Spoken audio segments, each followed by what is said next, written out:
Good morning friends, welcome to my YouTube channel. आज हम लोग एक नया टॉपिक पढ़ेंगे प्रकाश के बारे में।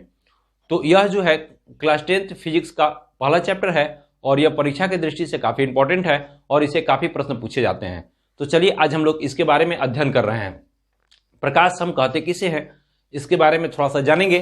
तो सबसे पहला हमारा जो चैप्टर का नाम है प्रकाश, तो प्रकाश हम किसे कहते हैं, अर्थात आप समझ लीजिए यहाँ से कि प्रकाश हम कहेंगे किसे।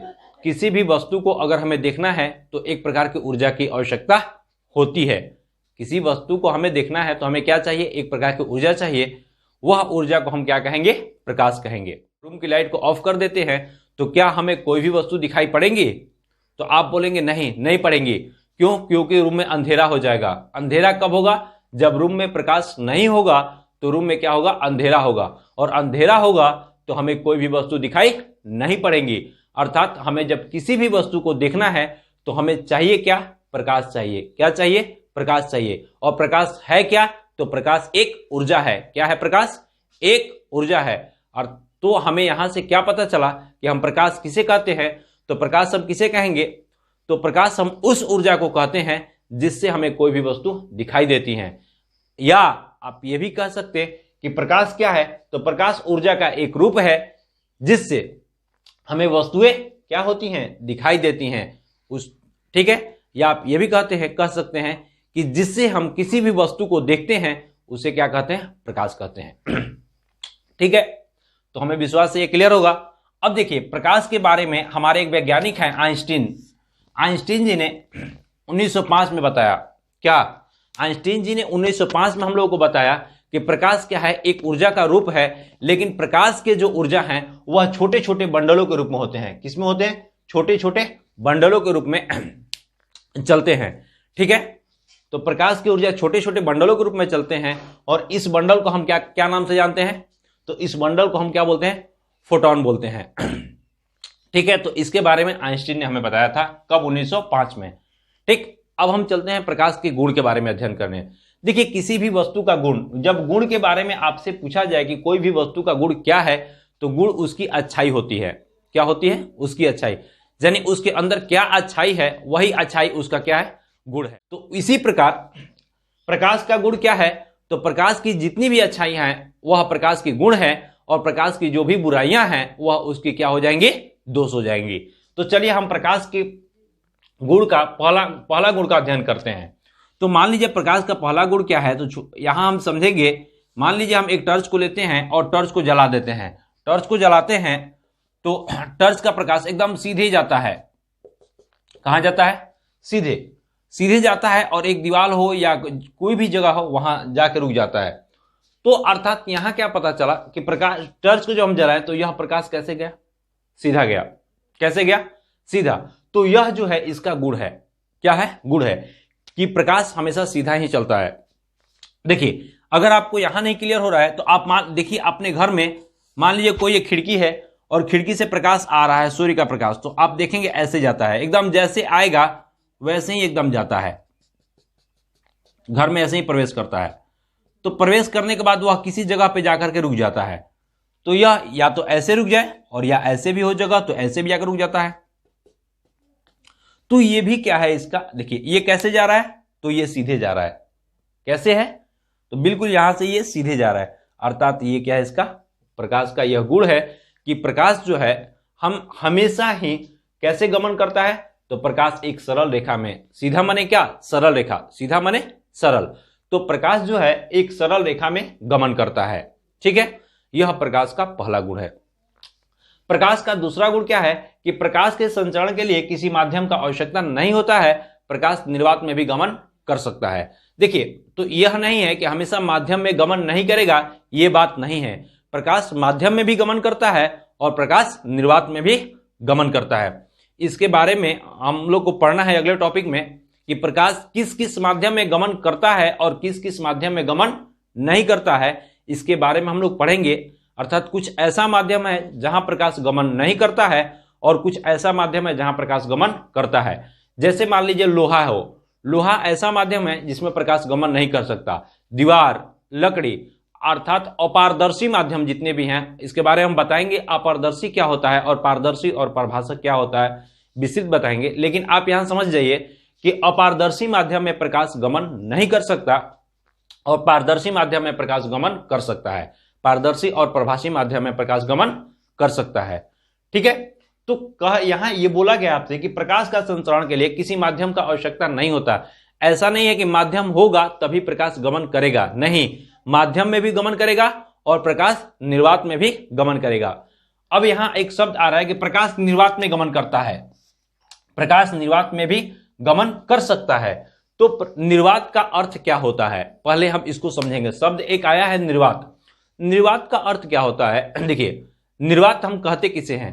तो निर्वात एक ऐसा स्थिति होता है जहां पे हवा भी ना हो, कोई वस्तु तो नहीं हो, लेकिन उस एक ऐसा जगह जहां पे हवा भी नहीं होता है, उस जगह को हम निर्वात बोलते हैं। क्या बोलेंगे? निर्वात। अर्थात आप समझ रहे होंगे कि निर्वात क्या है, जहां हवा भी नहीं होता है उसे निर्वात कहते हैं। अर्थात अगर हवा भी नहीं होगा तो भी प्रकाश गमन कर सकता है, अगर हवा नहीं भी होगा तो भी प्रकाश क्या कर सकता है? गमन कर सकता है। ठीक है, दूसरा है प्रकाश का निर्वात में चाल। देखिए, प्रकाश के अलग अलग माध्यम में चाल अलग अलग है। ठीक है, तो हम लोग यहां पढ़ेंगे प्रकाश का निर्वात में चाल क्या है। तो प्रकाश का जो है निर्वात में चाल 3 × 10⁸ होता है। ठीक है, 3 × 10⁸ और चाल को देखिए, हमेशा हम कभी भी चलेंगे तो देखिए चाल को आप क्लास 9th में पढ़ चुके होंगे और नहीं भी पढ़े हैं तो एक बार इसको समझ लीजिए। देखिए, चाल बराबर हम जानते हैं कि हमारे पास होता है दूरी बटे क्या? समय। दूरी का मात्रक क्या होता है? मीटर होता है। और समय का मात्रक क्या होता है? सेकंड होता है। तो यहीं से हमको प्राप्त होता है कि चाल का मात्रक क्या है। तो चाल का जो मात्रक हो जाएगा, मात्रक क्या मिला हमें? मीटर प्रति सेकंड। क्या मिल गया? मीटर प्रति सेकंड। चाल बराबर, अर्थात किसी भी चीज का जब हम चाल ज्ञात करेंगे तो चाल बराबर क्या होगा? मीटर प्रति सेकंड। अर्थात प्रकाश का भी चाल होगा वो अभी किस में होगा? मीटर प्रति सेकंड में होगा, अर्थात या तो किलोमीटर प्रति आवर्स में होगा। तो देखिए, प्रकाश का जो चाल है वह कितना है? 3 × 10⁸ मीटर प्रति सेकंड होता है। ठीक है, थर्ड जो है, थर्ड हो गया। अब फोर्थ नंबर है, प्रकाश विद्युत चुंबकीय तरंग के रूप में गमन करता है। प्रकाश किस में गमन करता है? विद्युत चुंबकीय तरंग के रूप में। आपसे यह क्वेश्चन 1 नंबर में हमेशा ही पूछा जाता है कि प्रकाश किस तरंग के रूप में गमन करता है, या तो आप बोलेंगे प्रकाश विद्युत चुंबकीय तरंग के रूप में गमन करता है। ये वीवीआई है, इंपॉर्टेंट है, वेरी वेरी इंपॉर्टेंट है, इसको आप नोट कर लीजिएगा। ठीक है, और प्रकाश का चाल वाला ये भी वीवीआई है, ये भी क्वेश्चन पूछा जाता है। ठीक है, अब देखिए, अब 5वां पॉइंट क्या है? प्रकाश जो है वह किसी भी चमकदार पृष्ठ से, आप देखे होंगे प्रकाश किसी भी चमकदार पृष्ठ से परावर्तित हो जाता है। परावर्तित होना, अर्थात इसका अर्थ क्या होगा? देखिए, प्रकाश किसी भी चमकदार पृष्ठ से क्या होता है? परावर्तित हो जाता है। अर्थात देखिए, जब यहां पे प्रकाश, देखिए ये एक चमकदार पृष्ठ मान लिया मैंने। अब यहां से मान लीजिए प्रकाश की किरण पड़ गई। कैसे? ये आई यहां से पड़ी और पड़ने के बाद यहां से सीधे वापस लौट गई। यह घटना क्या है? प्रकाश का क्या है? प्रकाश का परावर्तन है। इस घटना को हम क्या बोलेंगे? प्रकाश का परावर्तन। जैसे हम छत पे बैठते थे बचपन में, हमें याद है कोई पड़ोसी छत पे चढ़े हैं और हम लोग क्या करते थे, जब छत पे चलते थे तो एक शीशा लेके चलते थे, दर्पण को लेके चलते थे और उस दर्पण पे क्या करते थे? सूर्य की तरफ करते थे और घुमा करके उनके चेहरा पे चमकाते थे। तो क्या होता था? क्यों चमकता था? तो यह घटना किसके कारण होता था? प्रकाश के परावर्तन के कारण होता था। किसके कारण होता था? प्रकाश के परावर्तन के कारण। तो यह भी टॉपिक है और काफी इंपॉर्टेंट टॉपिक है, इसके बारे में हमें आगे अध्ययन करना है। तो बस मैं यही पढ़ना देता हूं इसे। अर्थात प्रकाश जो है किसी भी चिकनी सतह से या चमकदार पृष्ठ से क्या होता है? प्रकाश का परावर्तन हो जाता है। प्रकाश चमकदार पृष्ठ से क्या होता है? परावर्तित हो जाता है। ठीक है, अब देखिए प्रकाश का तरंग दैर्ध्य, आप बचपन में पढ़े होंगे प्रकाश का कि अलग अलग तरह का चीज अलग अलग दिखाई देता है क्लास 8 में।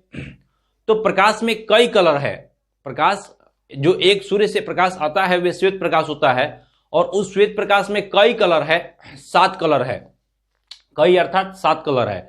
तो उन 7 रंग को हम प्राप्त करते हैं कैसे? तो तरंगदारी के आधार पर हम अलग अलग भागों में बांटते हैं, तो हमें क्या होता है, वह 7 कलर प्राप्त हो जाता है। अर्थात यहां पे हम यह पहले समझते हैं कि प्रकाश का तरंगधारी कितना है। तो प्रकाश का तरंगधारी जो है 3900 एंगस्ट्रॉम, यानी 3900 एंगस्ट्रॉम से लेकर के 7800 एंगस्ट्रॉम के बीच होता है। यहां पे एक शब्द आ गया एंगस्ट्रॉम। देखिए ये एंगस्ट्रॉम क्या है? तो यह तरंगधारी मापने का यूनिट है। तरंगधारी को हम किससे मापते हैं? तो एंगस्ट्रॉम से मापते हैं। ठीक है, तो ये तरंगधारी मापने का यूनिट है। अब हम यहां पर